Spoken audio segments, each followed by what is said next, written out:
Hello everyone, कैसे हो आप सब। I hope you all are well. Let's do our revision first.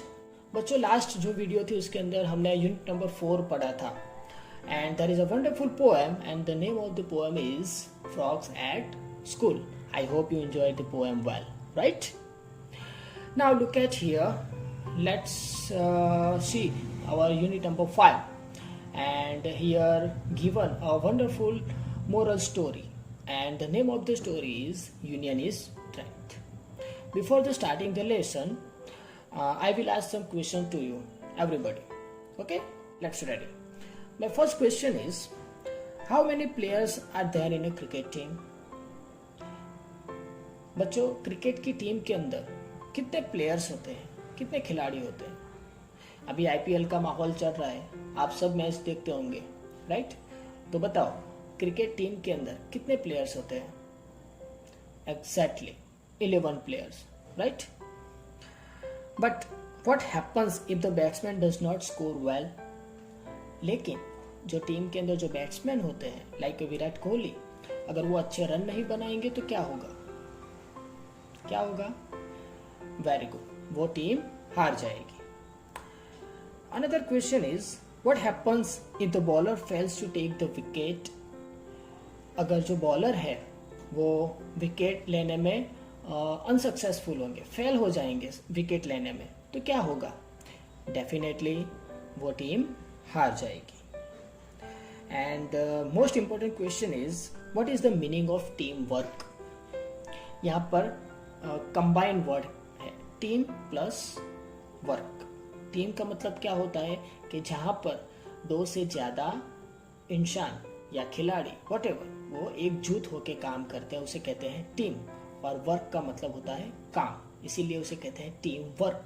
तो एक साथ मिलके काम करना, ठीक है?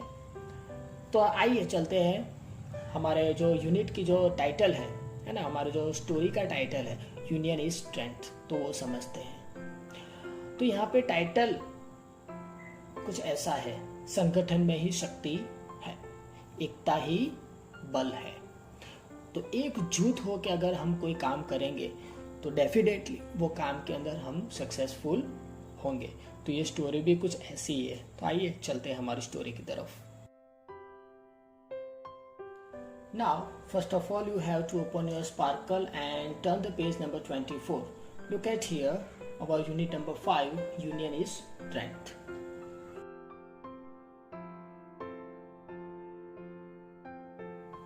Dear students, before to starting the lesson, we have to understood the keywords properly, right? Story को स्टार्ट करने से पहले हमें जो स्टोरी के अंदर जो हार्ड वर्ड आते हैं, जो कीवर्ड्स आते हैं, उसे हम पहले समझ लेते हैं. Look at here, the first word is quadrant, means verbal fighting.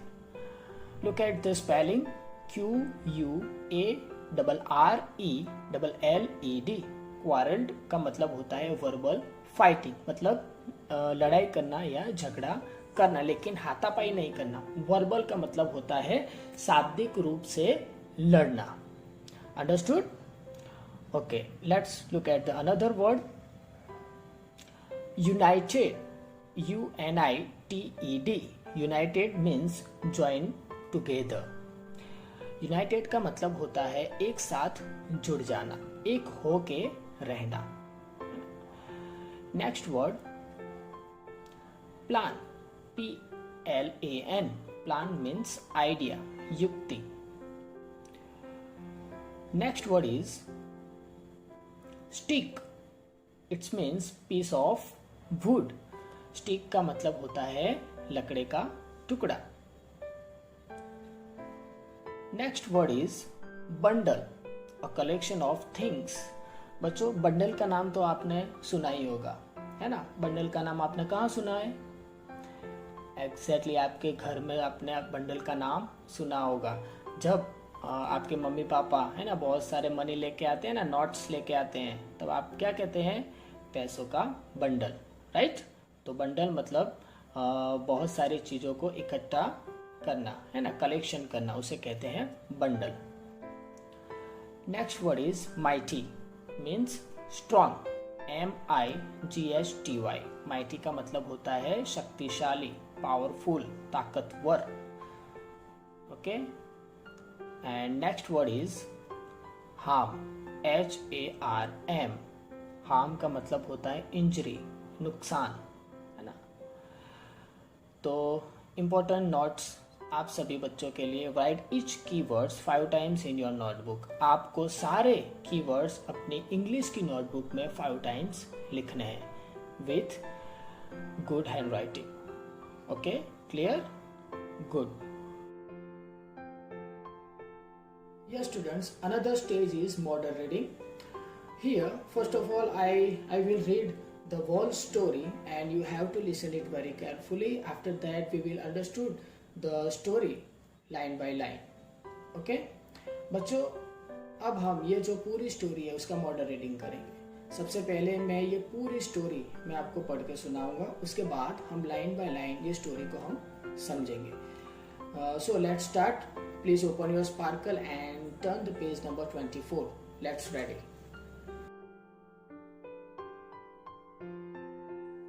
Unit number 5, Union is Strength.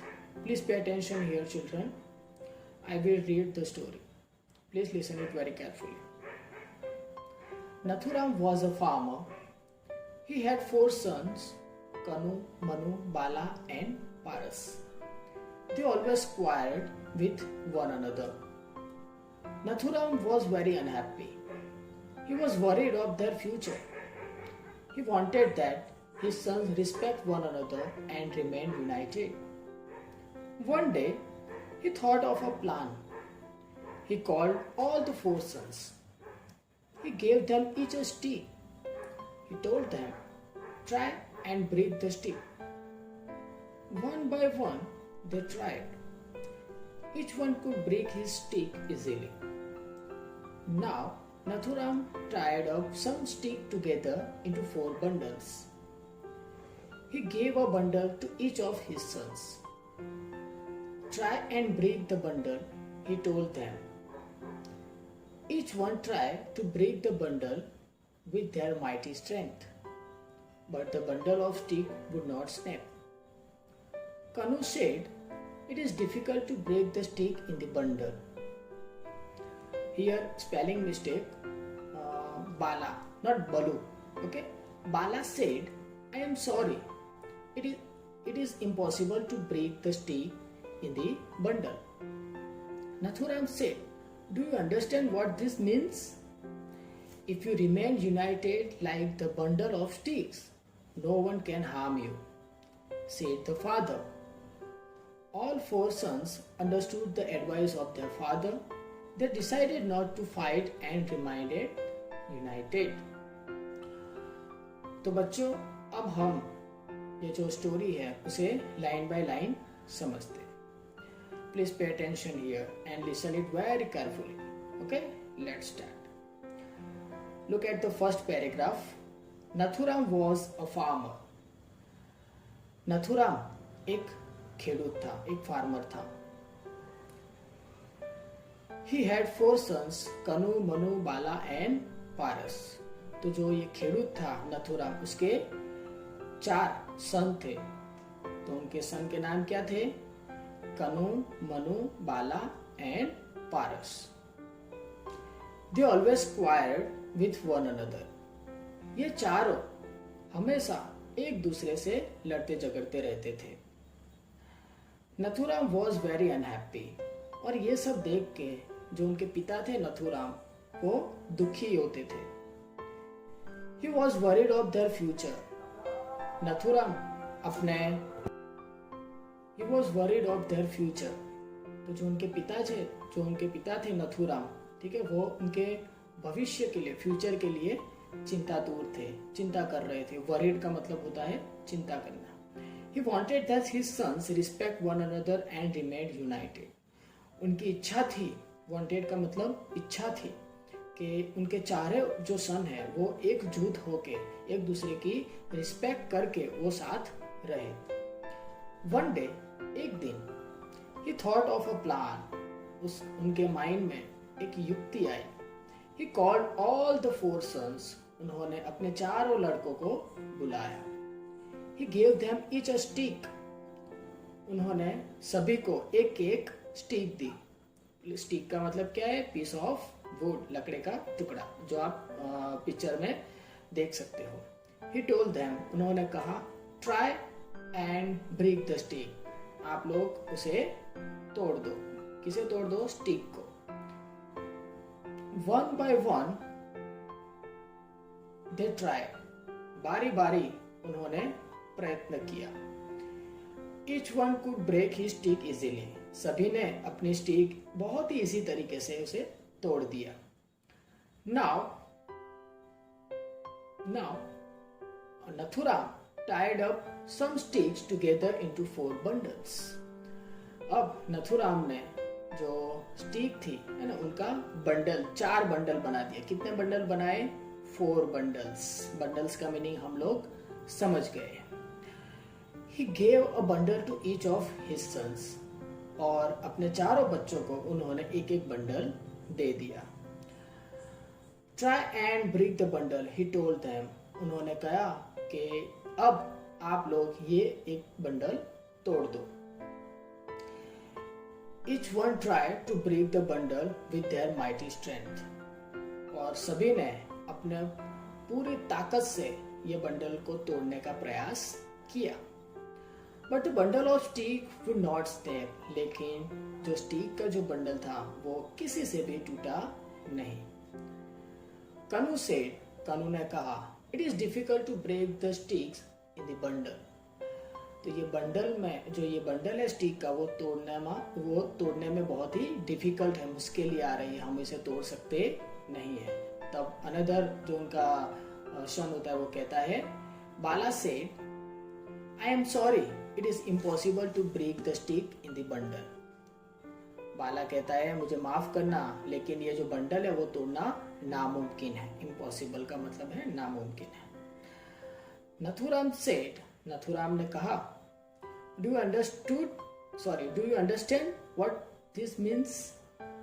तो तुम सभी को समझ में आया कि उसका मतलब क्या है? If you remain united like the bundle of stick, no one can harm you. आप ये स्टिक की तरह, ये स्टिक के बंडल की तरह एकजुट होके रहेंगे तो कोई भी आपको नुकसान पहुंचा सकता नहीं है। Said the farmer, फार्मर ने ये कहा। All 4 sons understood the advice of their father. अब ये चारों जो बच्चे थे, जो लड़के थे, वो अपने पिताजी की, अपने पापा की, अपने फादर की एडवाइस, सलाह को समझ चुके थे। They decided not to fight and remained united. उन्होंने डिसाइड किया कि अब वो लोग अंदर अंदर झगड़ा करेंगे नहीं और एक साथ एकजुट होके रहेंगे। तो बच्चों, ये स्टोरी में से हमें क्या सीख मिलती है कि हमारे घर में भी हमारे भाई बहन होंगे ना, सभी के अपने बड़े या छोटे भाई बहन होंगे, ठीक है। तो घर में हमें सबके साथ एकजुट होके रहना है, मिलजुल के रहना है, किसी से भी झगड़ा करना नहीं है। बच्चों, आपको समझ में आया ये story? Very good. So, thank you for attention. See you soon. Have a nice day.